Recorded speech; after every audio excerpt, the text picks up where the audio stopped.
गत 24 घंटे राज्य में पाग मुख्यतः भाव सुखिला रही।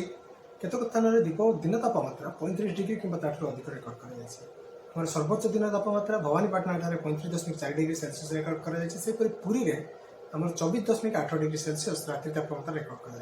उपकूल ओडिशा रे राज्य मध्य को प्रवेश करुवा उष्म जलीय बाष्पूर्ण वायु प्रभाव में प्राय अंचल स्वाभाविक तुलन में 2 ରୁ 4 डिग्री जाए रात्रि तापमात्रा अधिक रोचे। दिन तापमात्रा आम केतक स्थान 34 डिग्री रही। भुवनेश्वर गतकाली 34.6 डिग्री सेल्सियस दिन तापमात्रा रेकर्ड कर आमर जोटा भी रोचे रात्रि तापमात्रा 22.6 डिग्री सेल्सियस रेकर्ड कर कटक में 33.2 डिग्री दिन तापमात्रा रेकर्ड होता बेले कटक रात्रि तापमात्रा 21.6 डिग्री सेल्सियस रेकर्ड कर बर्तमान कौन निर्दिष्ट पाणीपाग प्रभाव ना तेणु आगामी 3 दिन जाए राज्य में पाग मुख्यतः भाव सुखिला रही। मझे मझे आकाश में मेघुआ पाग रही संभावना रही कारण गोटे गुरुचाप बड़ ओडिशा उपकूलस्थ बंगोपसागर अंचल सक्रिय रही जहाँ प्रभाव में जलीय बाष्पूर्ण वायु राज्य मध्य को क्रमागत भाव प्रवेश कर प्रभाव में आगामी 24 घंटा उपकूल ओडिशार जिले में घन कुहुड़ी रही संभावना रही जो कि दृश्यमान दृढ़ता 200 ରୁ 50 मीटर सीमित रध्यरात्रि सकाल समय ता सहित